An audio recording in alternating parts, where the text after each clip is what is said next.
There are still people that love the Jewish state and defend the Jewish people, and Ron DeSantis is definitely on that list.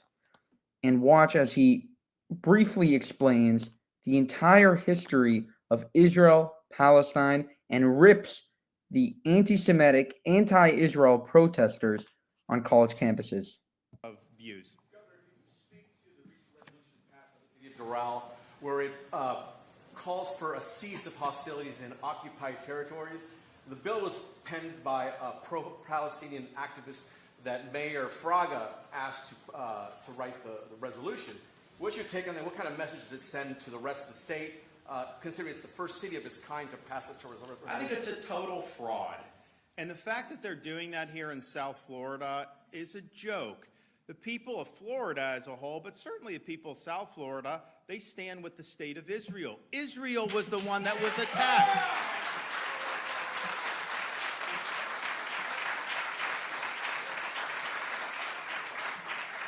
Now, we went to the University of Florida in Gainesville last week, and we did a press conference where they tried to set up an encampment. That attempt lasted about 5 minutes, and then they were escorted off.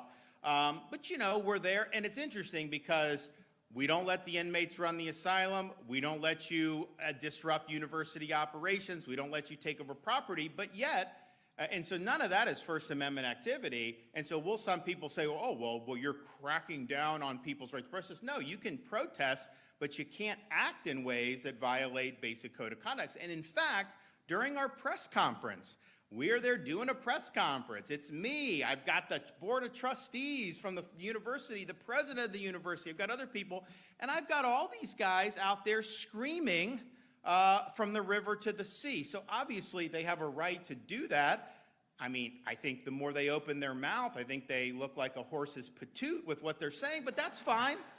That's fine. You know, my view is very simple, like with some of these people, you know, better to remain silent and be thought a fool than to open your mouth and remove all doubt. And when they're saying this stuff, when they're saying things like from the river to the sea, you know, that's just not some cheeky chant. They're basically saying they want to see the destruction of the state of Israel and a second Holocaust. That's what Hamas wants. That's why Hamas baked babies in ovens. That's why they were raping the mothers. That's why they were beheading elderly people on October 7th. You know, it's interesting. I didn't see those folks protesting Hamas's actions. They were very quiet about Hamas's actions. Now they're just doing, and they're protesting this. But I'd also say people should learn their history. The fact of the matter is, there's never been a country or state called Palestine. Jews have the longest connection to that territory. It goes back to biblical times, thousands and thousands of years. They were displaced by hostile forces over the years. But just in the immediate history, until World War I, that was hundreds of years of rule by the Ottoman Empire, by Turks. That was not a Palestinian state. And then the Brits took it over after World War I. They had the mandate for Palestine. And the vision was to have a Jewish state and an Arab state. And in the UN, after World War II, adopted Jewish state, Arab state. Jews accepted it, founded modern Israel. The Arabs rejected it and went to war against Israel, a war that they lost. They also lost a war to annihilate Israel in 67, 73, and they've had all these intifadas ever since then. So how is it somehow that you're occupying when you have the best connection to the land, you accepted a partition plan, and then had to win defensive wars just to be able to keep your people alive? And by the way, today's Nakba Day, and everyone's talking about how the Jews forced the Palestinians off their land. The Palestinians had a chance to have a state in 1967, and they chose not to. They chose to attack Israel, and it resulted in they lost, and that resulted in actually the Arab leaders told the Palestinians they had to leave. So it was not the Jews that kicked them off their land. It was the Palestinians who chose death. So I think a lot of this is not rooted in facts. It's not rooted in history. And look, we took a big delegation over to Israel my first year as governor. I've had an opportunity to go many years, really over the last decade. I've been many times.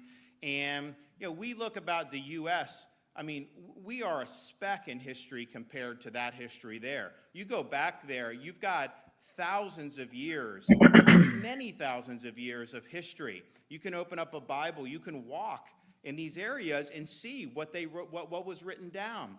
All the things that are so important that really form the foundation of Western civilization is right there. And I can tell you this, if you go to the old city of Jerusalem and you're somebody like me that goes to the Church of the Holy Sepulchre or some of the other Christian sites, you're able to go, you're able to practice freely.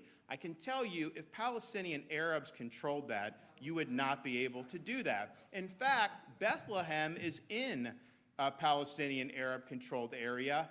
And, you go to the church where they have it to commemorate the birth of Christ, and it's a nice church, but you walk out, and there's this massive mosque that they built like to overhang it. And there's trash everywhere, and it's just not nice. So I just wish people would be honest. That's all intentional. Islam is trying to dominate all the other religions.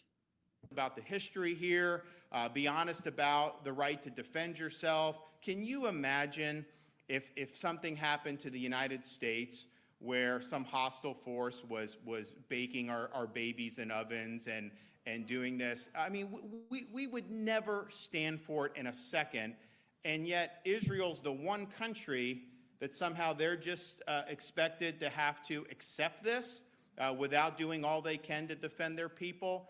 So I think a lot of what's going on has just been a farce. I don't think a lot of these people really understand what they're doing. I think some of this is just more trendy in terms of that. And I would also say on these college campuses, a lot of the worst agitators are not even students of these places. They are being funded to go in and to cause chaos. Right, Jorge Soros. Look, you have a right to say dumb things. You have a right to believe in dumb things, but you don't have a right to cause chaos in our communities. And I think Florida's drawn that line very appropriately. Yes. Great job by Ron DeSantis for putting the protesters in their place and detailing what really happened way back when and why Christians should support Israel.